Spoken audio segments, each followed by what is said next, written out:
Hello friends, virtual little steps पर आपका स्वागत है। आज का टॉपिक है 2।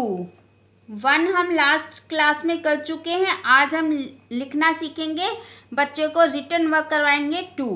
तो उससे पहले हम क्या करेंगे, पहचान ओरल वर्क करेंगे। तो सबसे पहले मैंने जो शीट बनाई थी, ये शीट आपने 1 to 10 रिटर्न वर्क होने तक आपने इसको अपने पास रखना है।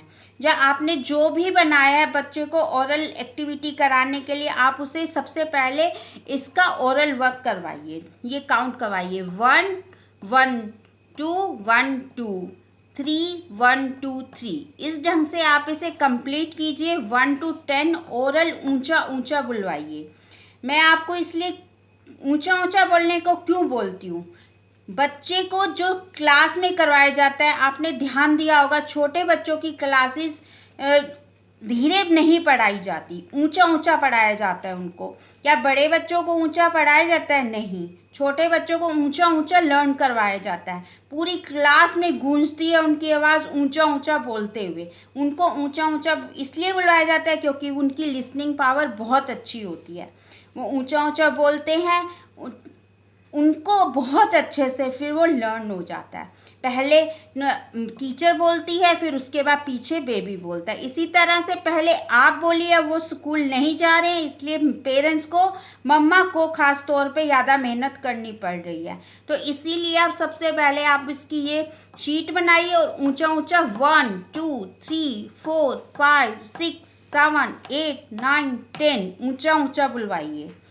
तो सेकंड आपको और एग्जांपल देती हूँ कि जब बेबी आपका टीवी देखता है, कोई कार्टून देखता है, जब कोई सॉन्ग सुनता है, जब कोई अपनी मनपसंद ऐड भी देखता है, क्या आप उसे लर्न करवाते हैं? नहीं करवाते। उसको सुनते सुनते देखते देखते उसको हर चीज़ याद हो जाता है। अपना फेवरेट गाना उसे याद हो जाता है, अपने फेवरेट कार्टून के डायलॉग्स उसे याद हो जाते हैं। क्या आप करवाते हैं? नहीं करवाते। तो इसी तरह से आप भी उसे, जिस तरह से वो टीवी देखते देखते बार बार उसको वो सब चीज़ें याद हो जाती है, तो इस तरह से आप भी उसे इस तरह से आप दिखाएंगे, ऊंचा ऊंचा बुलवाएंगे, तो उसको बहुत जल्दी ये याद होने वाला है। रिटन वर्क से पहले उसको ये पहचान ज़रूरी है और ओरल वर्क ये बहुत ज़रूरी है। और इसको जब तक इसकी पहचान नहीं होगी, 1 to 10 ओरल उसे लर्न नहीं होगा, तो वो लिखने में बहुत परेशानी होगी उसको। इसीलिए मैं आपको बार बार कहती हूँ कि ओरल वर्क करवाइए 1 to 10, पहले रिटन। यही मैथ्स का स्टार्टिंग बेस है और यहीं से ही काउंटिंग स्टार्ट होती है। अगर 1 to 10 बेबी को लिखना आ गया, पहचान हो गई, तो आगे की काउंटिंग उसको बहुत इजी होने वाली है। तो इसीलिए आप उसे ओरल करवाइए, ज़्यादा से ज़्यादा करवाइए और रिटन वर्क से पहले इसे 5-7 बार लर्न करवाइए। तो चलिए स्टार्ट करते हैं अपना 2। अब हम 2 कैसे लिखेंगे? सबसे पहले इस तरह से। अगर आपके बेबी ने प्री राइटिंग बहुत अच्छी कर ली है, तो ये बनाने में उसको बिल्कुल आसानी होने वाली है। जिस तरह से मैंने आपको ये करवाए थे, मैं कलर पेन से लिखूंगी, आपको क्लियर दिखाई दे कि जैसे सबसे पहले up curve, down, right, left, इस तरह से अगर उन्होंने कर लिया है प्री राइटिंग में, standing line, sleeping line, slanting line और ये कर्व्स अगर कर लिए हैं और कम से कम उन्होंने 10-15 पेजेस किए हैं, ये बेबी को 2+ की एज से स्टार्ट करा दिया जाता है। इसलिए ही कराया जाता है कि वो 3 या 3+ के होने तक उसको अच्छे से ये प्री राइटिंग कंप्लीट हो जाए। अगर आपने कर लिया है, बच्चे को अच्छे से करवा लिया है, तो ये आपको बिल्कुल भी परेशानी नहीं होने वाली है। तो सबसे पहले क्या करेंगे, बेबी को सिंपल तरीके से इस ढंग से कर्व करेंगे और इस तरह से स्लीपिंग लाइन सिंपल तरीके से बड़ा बड़ा लिखवाइए थोड़ा इस ढंग से। सबसे पहले हम इस तरह से उसकी पहचान कराएंगे, इस तरह से डॉट पे लिखवाएंगे। बोलिए उसे 2, इस तरह से 2, डॉट से डॉट मिलाते हुए ये कर्व और ये स्लीपिंग लाइन। इस ढंग से। ये कर्व इस तरह से स्लीपिंग लाइन, इस तरह से ये राइट कर्व और ये स्लीपिंग लाइन, इस तरह से आप उसे बोलिए और टू इस तरह से बुलवाते हुए। मैंने बहुत सिंपल तरीके से बताया, सिंपल तरीके से। इस तरह से कर्व, इस तरह से स्लीपिंग लाइन, इस तरह से कर्व, इस तरह से स्लीपिंग लाइन। फिर उससे पूछिए ये क्या बना, वो बोलेगा टू। फिर इस तरह से दोबारा बुलवाइए ये कर्व, फिर इस तरह से स्लीपिंग लाइन, इस तरह से डॉट बनाते हुए इस ढंग से उसको तैयार कीजिए और इसको अपनी राइटिंग कंप्लीट करवाइए। इस तरह से कर्व बनाइए और इस तरह से स्लीपिंग लाइन, कर्व और ये स्लीपिंग लाइन, इस तरह से कंप्लीट कीजिए।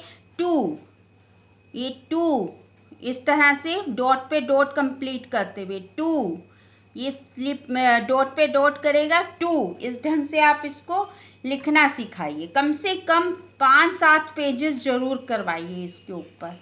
फिर मैं आपको दिखाती हूँ किस ढंग से बॉक्स वाली नोटबुक पे करवाना है।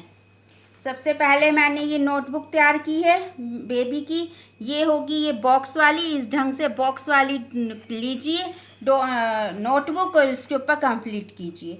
जैसे कि मैंने ये लिखा है 2 स्माइलिंग फेसेस लगाए हैं, बच्चों को बहुत पसंद है। ये 1, ये 2, 1 2 इस तरह से आप उससे पूछिए। और ये मैंने करवाया, इस पे आप आउटलाइन करवा सकते हैं इस ढंग से। इसमें कलर करवा सकते हैं, बच्चे कलर करेंगे और कलरफुल शीट हो जाएगी ये। इस तरह से आप नोटबुक बनाइए और नेक्स्ट पेज पे उसे होमवर्क दीजिए। इस तरह से ये बॉक्स है, बॉक्स में 2 लिखिए इस ढंग से। बेबी को ये डॉट पे पहले इस ढंग से लिखना सिखाइए, सिंपल तरीके से, बिल्कुल इस तरह से। 1 बॉक्सेस 2 बॉक्सेस जिस तरह से आपको छोड़ने हैं आप बेबी से छोड़ कर करवाइए, ताकि उसे इस पता चले यही मेरी बाउंड्री है, मुझे इसी बॉक्स के अंदर ही लिखना है। ये बॉक्स बना हुआ है, इस बॉक्स के अंदर ही लिखना है। इस तरह से आप इसको ये डॉट लगाइए और इस तरह से आप उसे होमवर्क करवाइए, क्योंकि होमवर्क आप उसे ज़रूर दीजिए ताकि बेबी को आगे चलकर स्कूल जाएगा, अभी वो स्कूल नहीं जा रहा है, उसको पता चले कि होमवर्क भी स्कूल में मिलता है।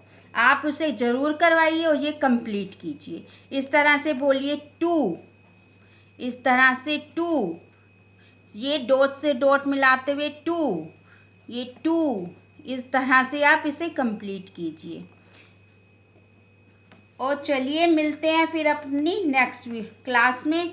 अगर ये आपको मैं ये शीट्स खुद बनाती हूँ, ये देखा होगा आपने, ये शीट्स मैं खुद बनाती हूँ। अगर मेरी मेहनत आपको अच्छी लगी तो आप मुझे ज़रूर बताइए, कमेंट्स कीजिए।